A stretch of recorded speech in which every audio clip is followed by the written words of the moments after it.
ia berjaga-jaga min asghariz dzunub, daripada dosa-dosa yang paling kecil, fadlan an akbariha, terlebih-lebih lagi daripada dosa-dosa yang paling besar. Ini adalah kewajiban seorang murid. Jangan sampai melakukan dosa yang paling kecil, apalagi dosa-dosa besar. Jika Rasulullah sallallahu alaihi wasallam bersabda, ittaqillaha wa la tahqiranna minal ma'rufi syai'a, takutlah engkau kepada Allah dan jangan sesekali meremehkan dari kebaikan itu walau sedikit. Jika kebaikan yang sedikit tidak boleh diremehkan, maka begitu pula dosa yang kecil jangan disepelekan. Bahkan para ulama menyebutkan dosa-dosa kecil itu bisa dihukumi seperti dosa besar jika seseorang meremehkannya, jika seseorang melakukannya karena menganggapnya enteng. Itu hukumnya sama seperti dosa besar. Wah, nggak apa-apa melihat perempuan, asal jangan menyentuhnya aja, asal jangan berzinah saja. Itu kan cuma dosa kecil. Ini berubah menjadi dosa besar karena kamu mengentengkan sesuatu yang dimurka oleh Allah Subhanahu wa taala. Maka dari itu, jangan sampai kebaikan itu kamu sepelekan walaupun kecil, karena barangkali di situ terdapat ridho Allah Subhanahu wa taala. Dan jangan sampai pula kamu remehkan dosa-dosa kecil, karena barangkali di situ terdapat murkanya Allah Subhanahu wa taala.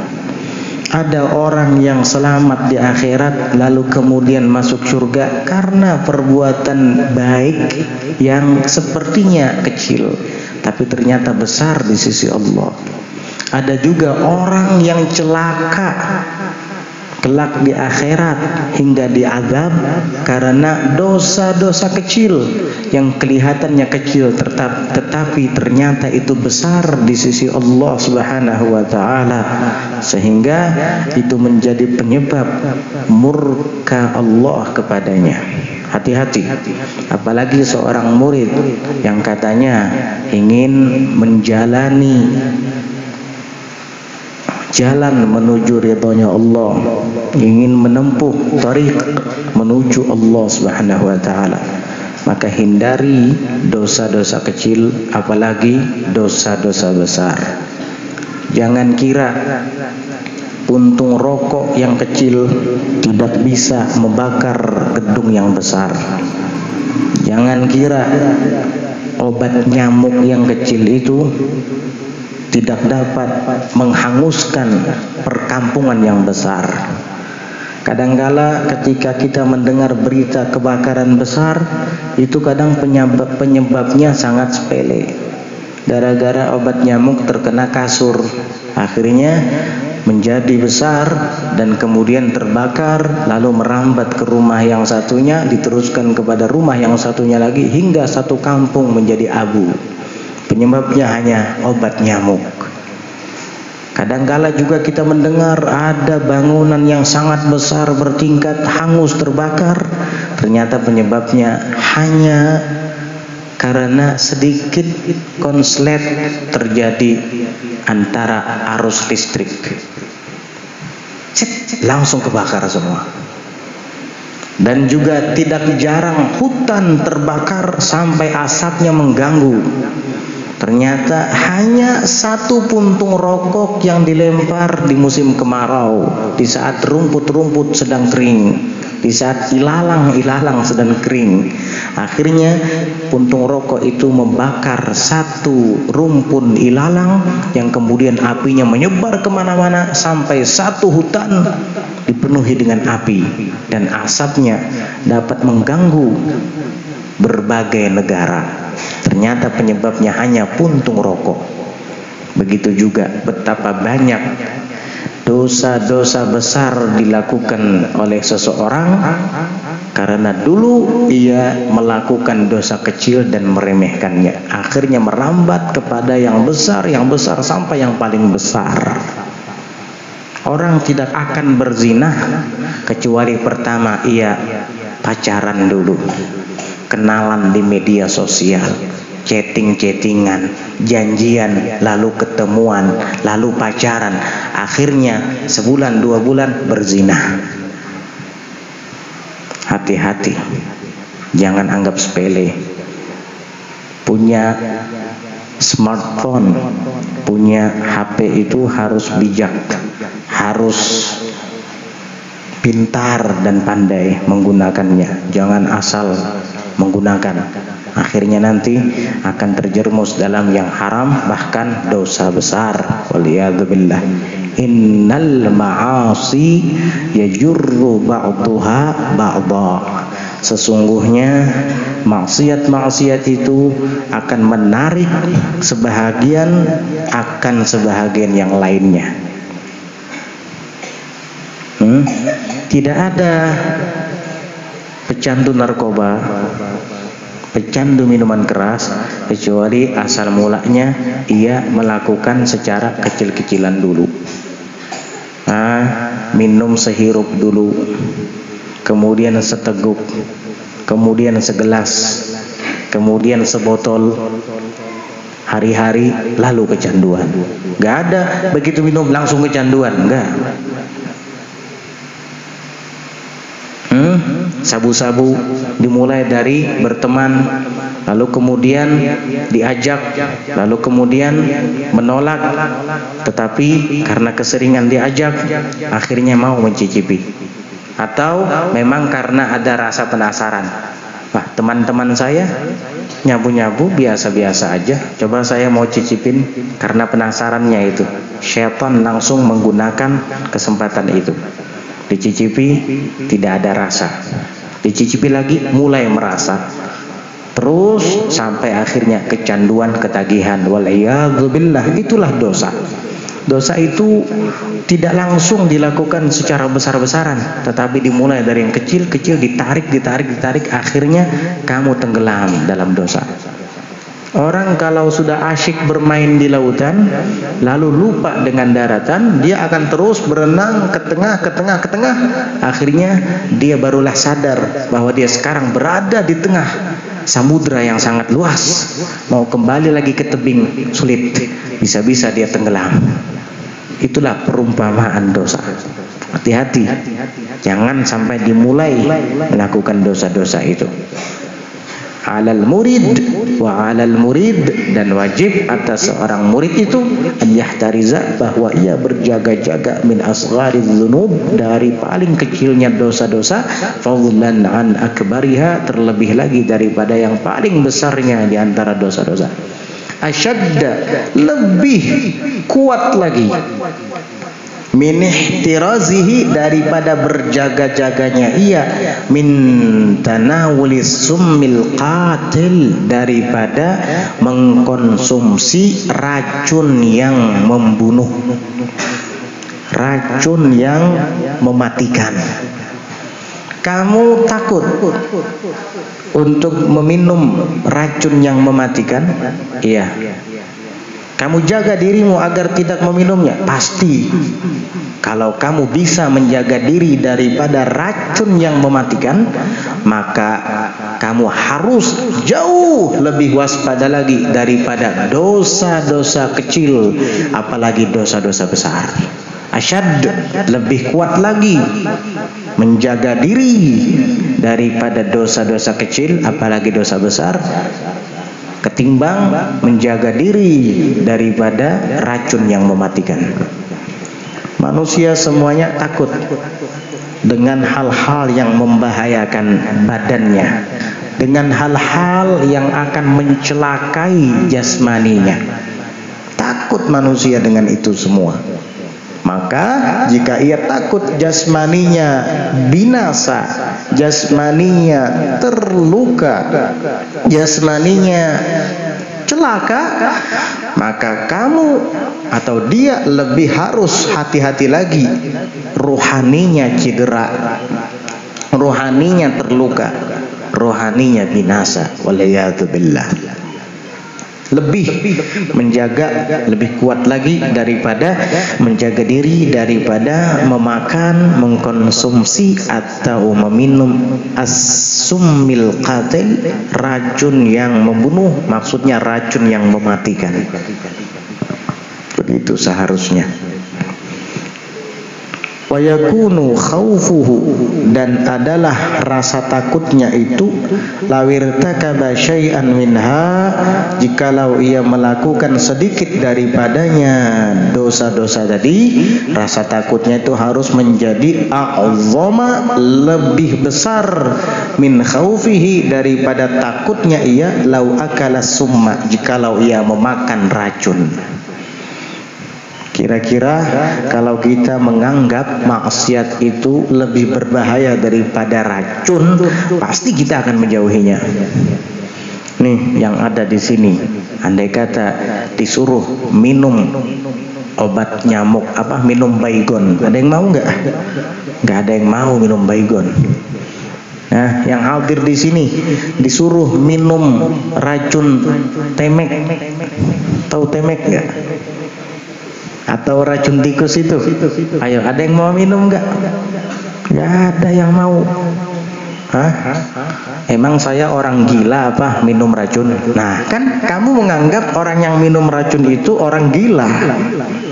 Maka jika melakukan dosa walaupun itu kecil, harusnya kamu menganggap itu adalah lebih gila lagi daripada orang yang minum racun.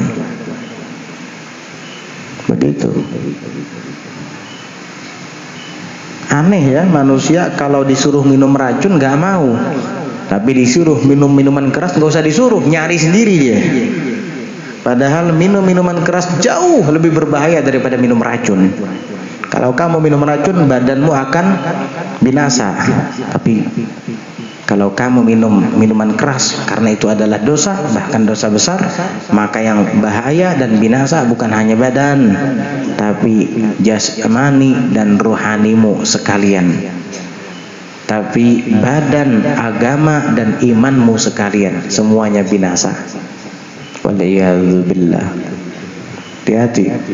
Jadi kata beliau, rasa takutmu ketika melakukan sedikit daripada dosa harus lebih besar daripada rasa takutmu ketika kamu memakan racun yang mematikan. Kenapa kok begitu wahai Imam Abdullah Al-Haddad?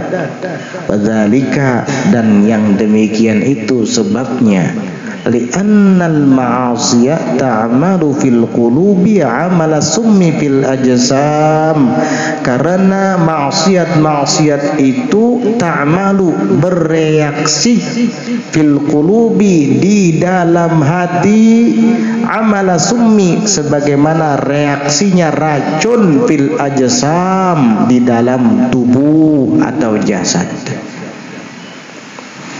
Dulu ketika musim corona COVID-19, waliyadzubillah, mudah-mudahan gak ada lagi itu, semua pakai masker ketakutan, semua cuci tangan pakai hand sanitizer, semua menjaga jarak, sambatannya PSBB, habis itu PPKN PPKM ya, kata orang Arab at-tabaudul ijtimai, tabaudul ijtimai, itu semua jaga jarak, takut ya, cuci tangan, pakai masker, sampai ada istilah 3M. Apa 3M itu? Cuci tangan, pakai masker, jaga jarak. Iya.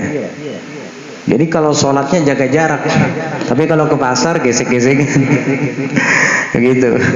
Nah, dari saking takutnya dengan virus yang bernama corona. Padahal dosa kamu tidak sholat itu jauh 1000 kali lipat lebih berbahaya daripada virus corona. Padahal ketika lisanmu menggibah orang lain, jauh itu lebih dahsyat bahayanya daripada virus corona. Padahal ketika kamu melihat pemandangan haram, jauh itu lebih besar bahayanya daripada virus corona. Tapi kenapa kamu sangat ketakutan dengan virus corona, tapi tidak takut dengan dosa-dosa? Kenapa? Karena reaksi dosa-dosa itu akan merusak hati kita, yang di dalam hati itu terdapat iman, akidah, yakin. Rusak iman kamu, rusak yakin kamu, rusak akidah kamu. Kenapa? Karena melakukan dosa. Tapi kalau virus corona hanya merusak jasadmu saja, kalau memang betul-betul ada. Kan korban corona itu paling nyesak-nyesak meninggal. Ya sudah, nggak apa-apa dia meninggal, mati syahid, karena meninggal akibat taun. Orang meninggal karena taun, penyakit yang menyebar, virus yang menyebar, itu syahid. Nggak apa-apa, sudah, dia dapat pahalanya di sisi Allah Ta'ala. Tetapi orang yang mati sementara hatinya rusak, ini akan berkelanjutan bahayanya sampai alam barzakh dan alam akhirat. Kalau virus corona sampai dunia aja, mbah dimasukkan ke dalam peti, dibungkus pakai plastik. Kata mereka begitu ya. Kasihan juga tuh yang kena corona tuh, dibungkus pakai plastik. Na'udzubillah, mudah-mudahan fitnah-fitnah semacam ini nggak ada lagi. Ya Rabb. Ingat itu ya, dosa itu akan bereaksi merusak hati. Hati kita jadi rusak. Dulu kamu hormat sama orang tua, sekarang kenapa kamu jadi kurang ajar? Setelah bergaul dengan orang-orang yang tidak waras, setelah mulai menyedot lem kastol hingga kepada jinet, hingga kepada sabu-sabu, ini kurang ajar sama orang tua akhirnya. Kenapa? Hatinya rusak sudah. Orang tuanya datang menangis-nangis, ya Allah, Bib, anak ulun itu wayah ini nakal benar luar biasa. Telinganya bebonel-bonel, awaknya betato-tato, rambutnya bekuning-kuning. Dahulu padahal lebih baik ambak kurangnya, rajin sembahyang, disuruh nih menurut benar. Yaitu dosa-dosa yang dia lakukan itu yang merusak hatinya, sehingga rasa hormat kepada orang tua hilang, rasa ta'zim kepada Allah dan nabinya hilang. Itu dosa, bahaya. Wal qalbu, dan sedangkan hati itu a'azzu 'alal mu'mini min jismihi, lebih mulia atas orang mukmin daripada jasadnya. Hati ini hati, segumpal daging yang ada di badan itu jauh lebih mulia daripada jasad kita. Gak apa-apa kulitmu hitam, gak apa-apa badanmu gendut atau kurus krembeng, yang penting hatimu bagus. Iya, karena Allah tidak menanyai itu ketika nanti di padang mahsyar. Kenapa kulit kamu hitam? Gak ada ditanyai seperti itu. Kenapa badan kamu kurus krembeng? Gak ada pertanyaan itu. Kenapa ikam lamak benar? Gak ada. Yang ditanyakan nanti, kenapa kamu di hari ini jam sekian berzina? Kenapa kamu malam ini jam sekian tanggal sekian mencuri? Kenapa kamu hari Minggu subuh-subuh menduduk sawit turang? Ini yang ditanyakan nanti, dipertanggungjawabkan. Kenapa kamu orang-orang berbondong-bondong pergi ke masjid untuk sholat berjamaah hari Jumat, berbondong-bondong pergi ke masjid untuk sholat maghrib, kemudian menghadiri majelis, kamu malah sibuk dengan sapi. Lalai. Orang-orang semuanya bangun malam, kemudian sholat subuh, kamu malah tidur pulas. Kenapa? Apa yang kamu jawab nanti? Nonton Piala Dunia gitu. Musibah ini, fitnah luar biasa. Sekarang dihiasi lagi dengan agama-agama ceritanya. Subhanallah. Oh bangga, sampai ada iklan sholat berjamaah dilanjutkan nonton bareng Piala Dunia, nanti tahajud berjamaah. Ada apa ente? Lebay banget kata orang gitu.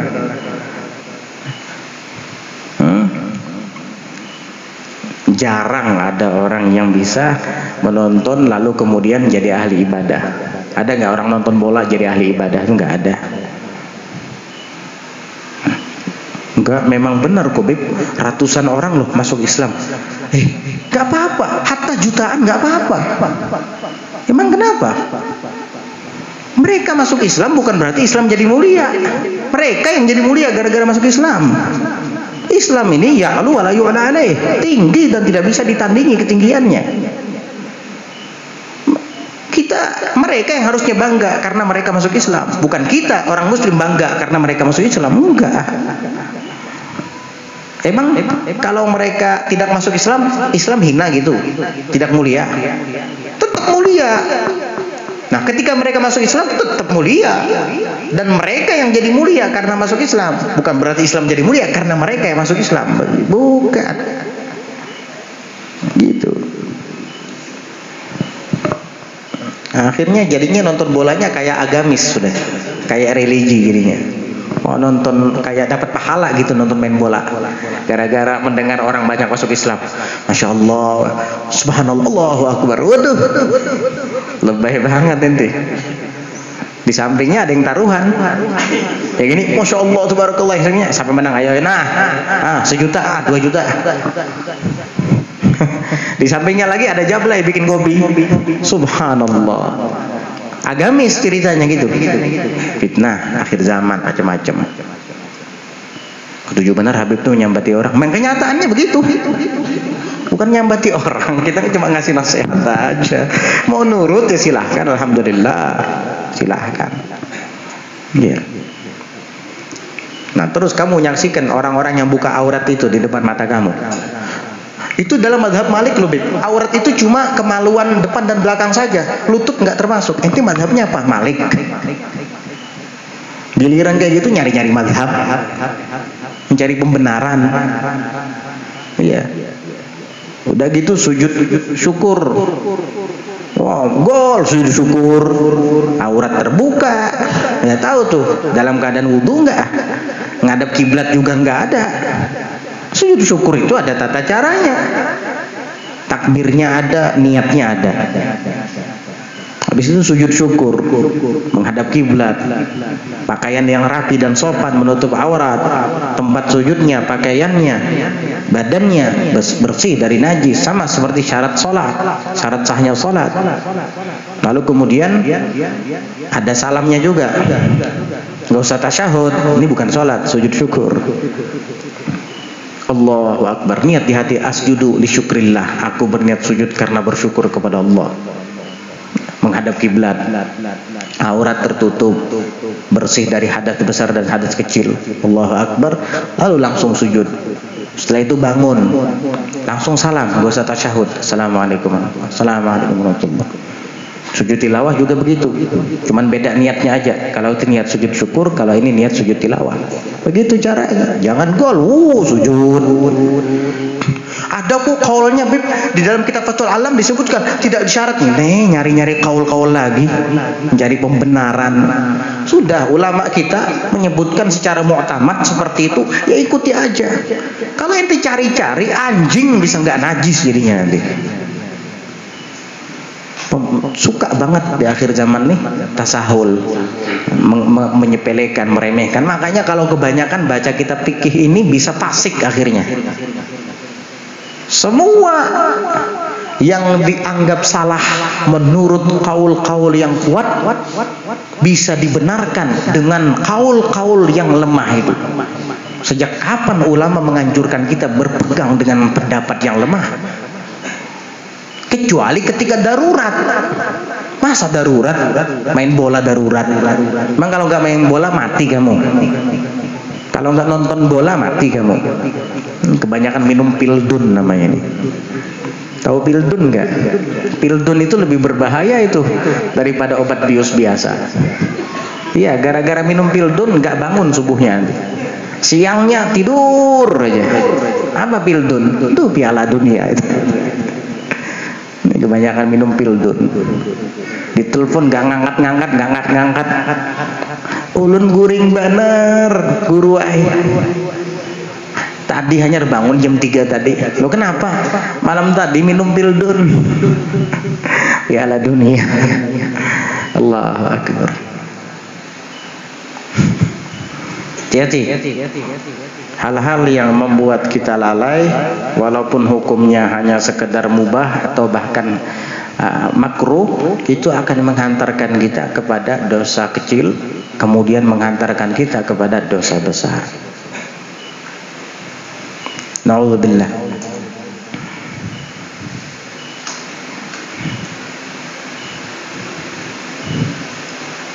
Hati itu lebih mulia atas orang mukmin daripada jasadnya.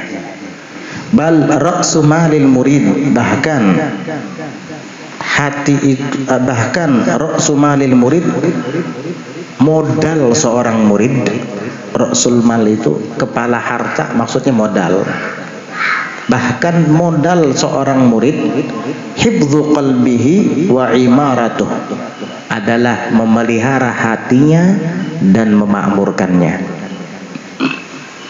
Memelihara itu artinya adalah menjaga dari hal-hal yang merusaknya.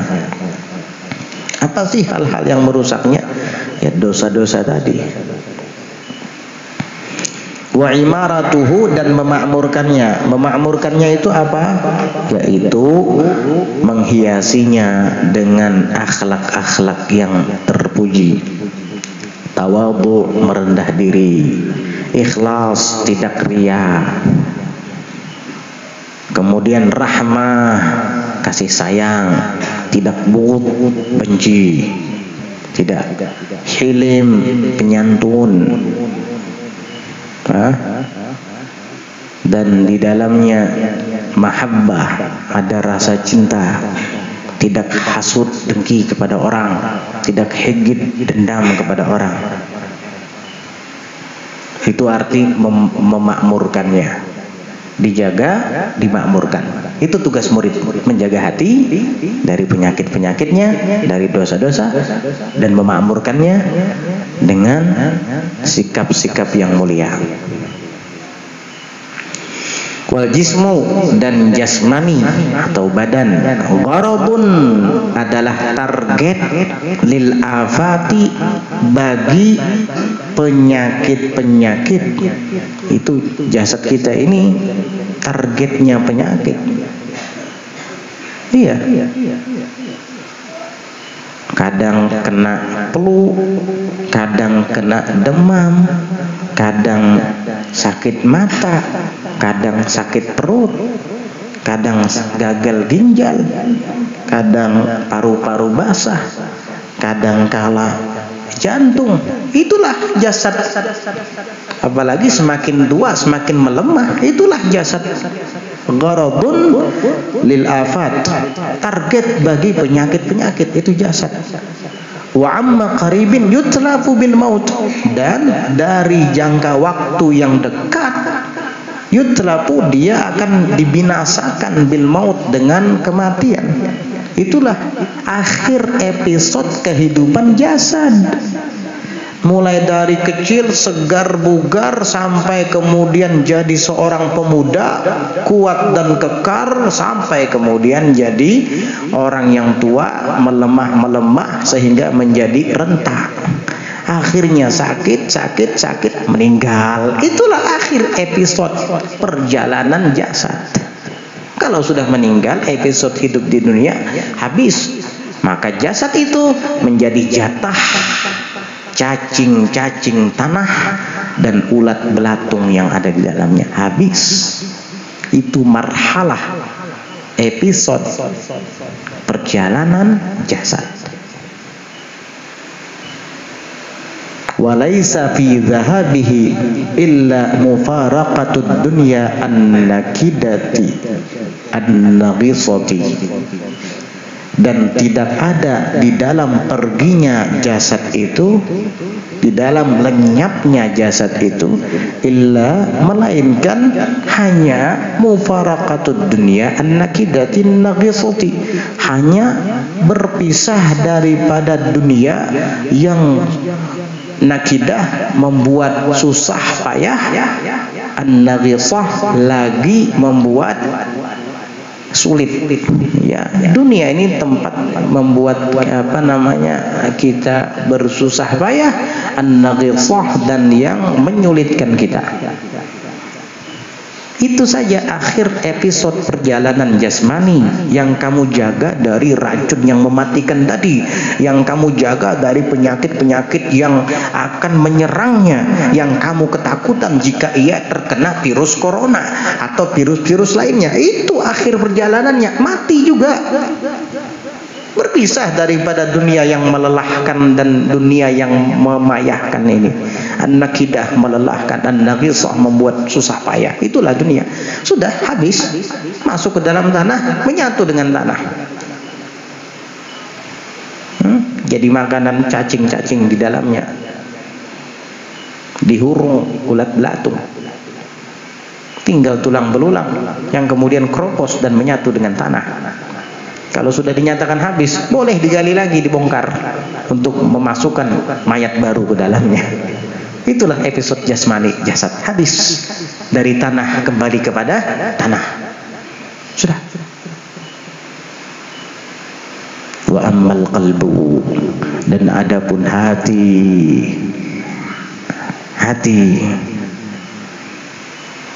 intalifa, jika ia rusak, faqad talifatil akhiratu, maka sesungguhnya rusak pula akhirat. Karena episode hati bukan hanya di dunia, tetapi akan terus berkelanjutan sampai barzakh hingga akhirat. Sehingga apabila di dunia ini hatinya rusak, itu akan terus berkelanjutan sampai akhirat. Itulah episode hati. Jaga hati kamu baik-baik. Fa innahu, maka sesungguhnya la yanju, tidak ada yang selamat min sakhatillah, daripada murkanya Allah, wa yafuzu biridwanih, dan tidak ada yang berhasil, beruntung dengan mendapatkan keridhaannya Allah, wa thawabihi, dan pahalanya Allah, illa, kecuali man, orang yang atallah, datang kepada Allah, biqalbin salim, dengan membawa hati yang selamat, hati yang bersih. Inilah yang kelak beruntung mendapatkan keridhaan Allah, mendapatkan pahala dari Allah, dan selamat dari murka Allah. Di hari itu jasad akan dikembalikan lagi. Ya, yang tadinya di dunia kemudian dikubur dan hancur lebur, ketika nanti dibangkitkan dari kubur masing-masing, fi yaumil ba'tsi wan nusyur, di hari dibangkitkan dan dikumpulkan lagi manusia, itu jasad dikembalikan lagi, utuh lagi. Tapi hati kamu tetap seperti itu, tidak akan berubah. Kalau di dunia rusak, hati kamu kelak dibangkitkan dari kubur tetap rusak. Walaupun jasmani kamu dikembalikan lagi, tapi hati tidak akan berubah. Asal muasal, ketika hidup di dunianya rusak, maka ketika dibangkitkan di akhirat tetap rusak. Kalau ketika hidup di dunianya baik dan bagus, terpelihara dan makmur dengan kebaikan-kebaikan, maka kelak ketika dibangkitkan dari kubur, ia juga akan menjadi baik dan selamat, bersih, suci dari penyakit. Begitu. Jadi penentu untuk keselamatan hati kita adalah hidup di dunia ini. Jasmani gak usah terlalu banyak dipikirkan. Dia nanti akan hancur, mati, hancur, lebur, tapi nanti akan dikembalikan lagi.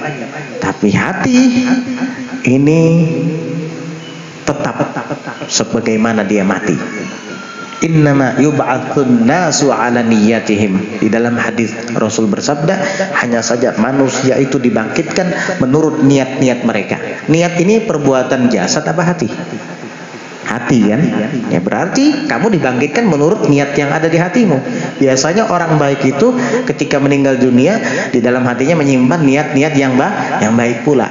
Dan orang yang jahat itu ketika meninggal dunia biasanya di dalam hatinya mengandung dan menyimpan niat-niat yang buruk, keinginan-keinginan yang tidak baik.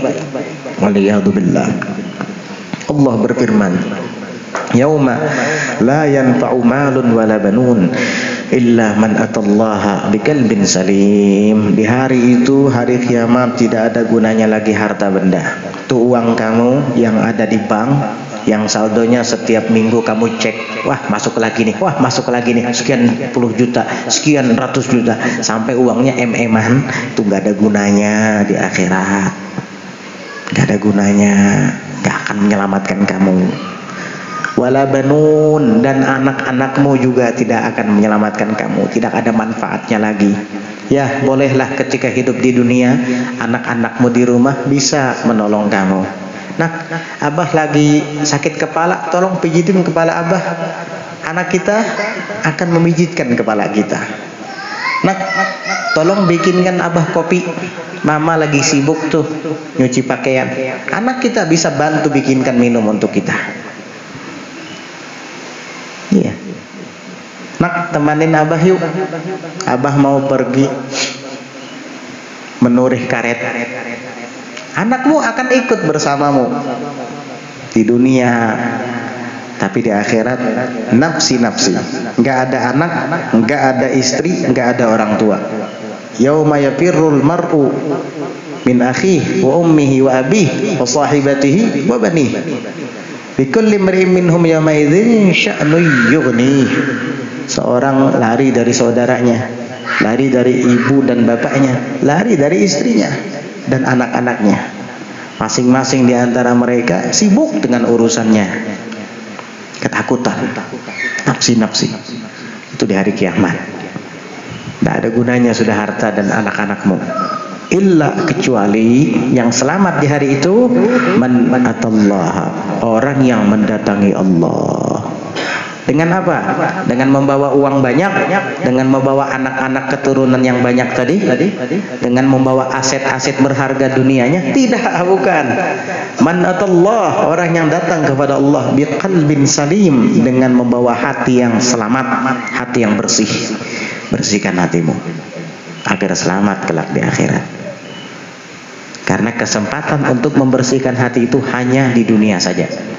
Kalau sudah mati, tidak ada lagi kesempatan. Habis sudah kesempatan kamu.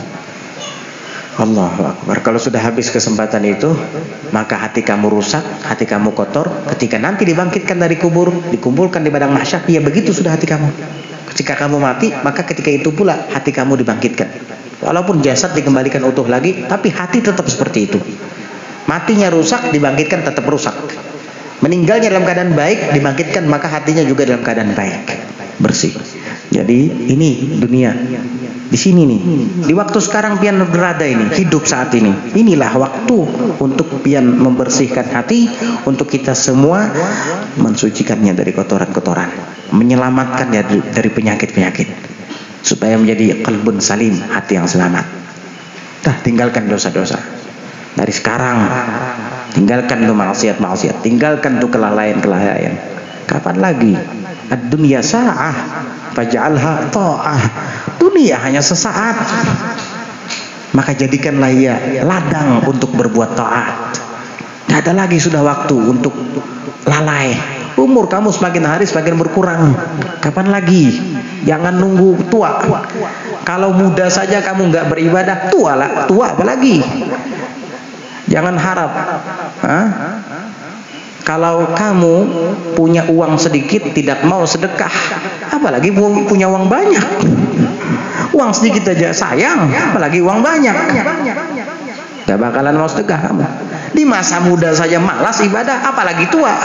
Kenapa? Karena di masa muda tulang belulang kamu masih normal, jasmani kamu masih kekar, malas ibadah padahal sehat. Apalagi nanti sudah tua, sakit-sakitan, tambah sulit ibadah. Dari sekarang tinggalkan tuh kelalaian. Kapan lagi? Jangan mencari-cari pembenaran. Wow, keras banget. Nggak ada keras. Yang keras itu nafsu kamu. Nggak ada keras. Ini bukan kekerasan. Nggak ada keras. Masa sholat keras? Masa bangun malam keras? Yang merasa keras itu hawa nafsu kamu tuh. Nafsu yang ada di hati kamu itu yang merasa keberatan. Nafsu yang ada di dalam jantung hatimu itu yang membuat kamu tidak terima dan merasa berat. Padahal nasihatnya hanya mengajak sholat, nasihatnya hanya menghadiri majelis. Apa beratnya? Di mana letak beratnya? Nasihatnya hanya mengajak meninggalkan dosa-dosa. Mudah kan kamu melakukannya? Tapi begitu bertentangan dengan hawa nafsu, disitulah terdapat rasa berat tadi. Huffatil jannatu bil makarih wa huffatin naru bis syahawat. Memang surga itu biasanya diliputi dengan yang tidak disukai oleh hawa nafsu. Tapi beda dengan akhirat. Surga itu biasanya diliputi dengan neraka ya. Neraka itu biasanya diliputi dengan yang disenangi oleh hawa nafsu. Begitu. Sebenarnya tidak ada yang berat ibadah itu. Pian duduk di sini cuma duduk dengarkan. Di mana letak beratnya? Nggak ada. Mungkin lebih berat duduk melihat Piala Dunia. Kenapa? Ada nyamuknya. Duduknya lama lagi. Iya. Capek lagi. Waktu tidur lagi. Harusnya jam 1 jam 2 itu tidur ya. Kamu malah tidak tidur. Capek sebenarnya itu. Tapi karena sesuai dengan keinginan hawa nafsu, hilang rasa capeknya. Begitu. Duduk di majelis, cuma habis sholat maghrib, baca wirid sebentar baca ratibul haddad itu sebentar dikit, tapi perasaannya banyak banget itu. Balik sedikit, dilanjutkan sholat isya, selesai. Nggak ada capek sebenarnya, tapi ini bertentangan dengan hawa nafsu, makanya rasanya tuh capek. Setannya banyak yang mewas-wasi kita, iblisnya banyak yang mewas-wasi kita. Tapi kalau giliran nonton bareng Piala Dunia, nggak ada, iblisnya ikut nonton soalnya, jadi nggak capek. Gitulah. Menyambati orang, bukan menyambati, menasehati. Ya. Kalau mau ngikut, nurut, manut kata orang Jawa, alhamdulillah. Kalau enggak ya enggak apa-apa. Yang penting tugas kita sudah selesai. Memang dilarang ya, selagi itu tidak bertentangan dengan hukum agama dan syariat, ya enggak dilarang. Tapi kalau sudah bertentangan dengan hukum agama dan syariat, apalagi mengakibatkan sholat subuhnya telat, mengakibatkan usaha dan kerja terlambat, padahal tanggung jawab kita berat, kita punya anak istri dan keluarga yang harus diberikan nafkah, gara-gara itu terbengkalai semuanya. Nah ini bisa menjadi haram nantinya. Jadi begitu. Faslun wa 'alal muridi an yajtahida fi hifzi qalbihi minal wasawis wal afat wal khawatir radiyah, wallahu a'lam bis-shawab. Insyaallah kita akan lanjutkan di pelajaran yang akan datang. Mudah-mudahan Allah Subhanahu wa taala jadikan kita sebagai hamba-hambanya yang menjaga diri daripada dosa-dosa kecil, apalagi dosa-dosa besar. Dan kalaupun kita terjerumus dalam dosa-dosa kecil itu, baik itu kita sadari ataupun tidak, mudah-mudahan Allah berikan taufik kepada kita untuk cepat-cepat beristighfar dan menyelamatkan diri daripadanya, insyaallah. Amin. Dan mudah-mudahan Allah jagakan hati kita dan Allah makmurkan ia dengan sifat-sifat yang mulia. Amin Allahumma amin. Ala hadhihi an-niyyah wa ala kulli niyyatin salihah jami'ah syamilah li khairatid dunya wal akhirah wa ila hadratin nabi Muhammadin sallallahu alaihi wa ala alihi wa sahbihi wa sallam. Al-Fatihah.